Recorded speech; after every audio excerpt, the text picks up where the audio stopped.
సంపద ఎట్లా సృష్టించాలి, ఆదాయాన్ని ఎట్లా పెంచాలి, ప్రజలకు ఇబ్బందులు లేకుండా ఏ విధంగా ఆదుకోవాలో నేను ఆలోచిస్తున్నా.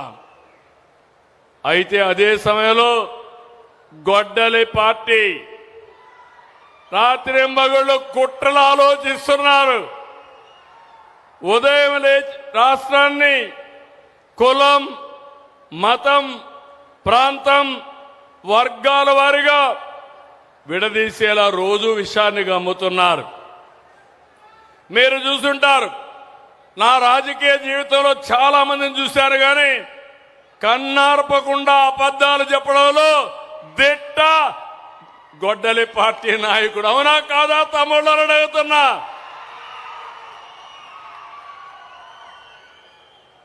ఎక్కడికక్కడ నేరాలు ఘోరాలు చేసి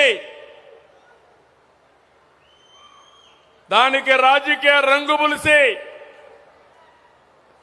లబ్ధి పొందాలని ఆలోచిస్తున్నారు.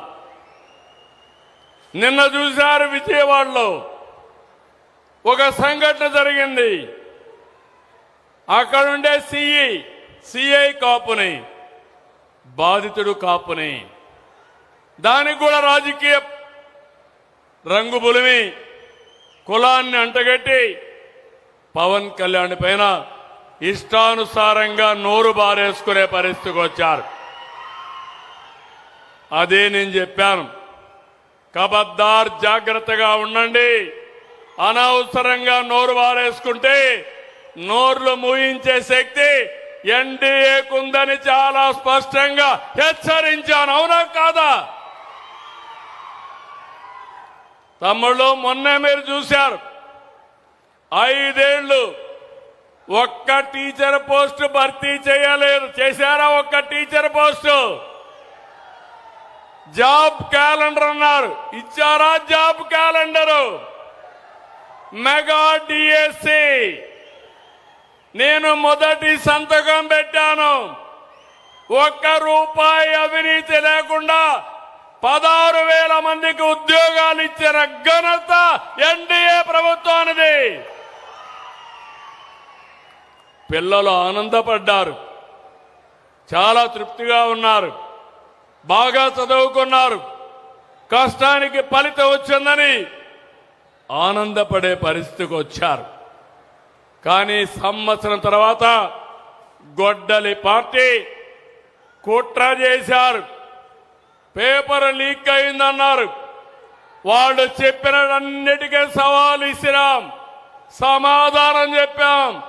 మీకేదైనా డౌట్ ఉంటే మీరు రమ్మని కోరాం. కడాన హెచ్ఆర్డీ మినిస్టర్ లోకేష్ గారు, గొడ్డలి పార్టీ అధినేత, రా నేను కూడా వస్తా, రికార్డులు తీసుకొస్తా, తాడో పేడో తేల్చుకుందామని సవాలు విసిరారు. ఈ పార్టీ మీకు తెలుసు, ఫేక్ పార్టీ అది, గొడ్డలి పార్టీ. కానీ దానికి రారు, మళ్ళీ మాట్లాడుతూనే ఉంటారు. దాన్నే మన పెద్దోళ్ళు అన్నారు వితండవాదం అని. వితండవాదానికి ఆన్సర్ ఉండదు. వాస్తవాన్ని నిరూపించడానికి సిద్ధంగా ఉన్నామని చెప్పాం. ఇప్పుడే మీరందరూ గుర్తుపెట్టుకోవాలి, ఆ రోజు మీరు చూస్తే ఓపీఎస్ సిపిఎస్ అని ఉద్యోగస్తులందరినీ పర్మనెంట్ చేయడానికి అడిగారు. అడిగితే ఆనాటి ముఖ్యమంత్రి గొడ్డల పార్టీ నేత చెప్పింది, అది ఎంత పని 1 వారంలో చేస్తా అన్నాడు. ఎన్ని వారాలైన తమ్ముళ్ళు అని అడుగుతున్నా.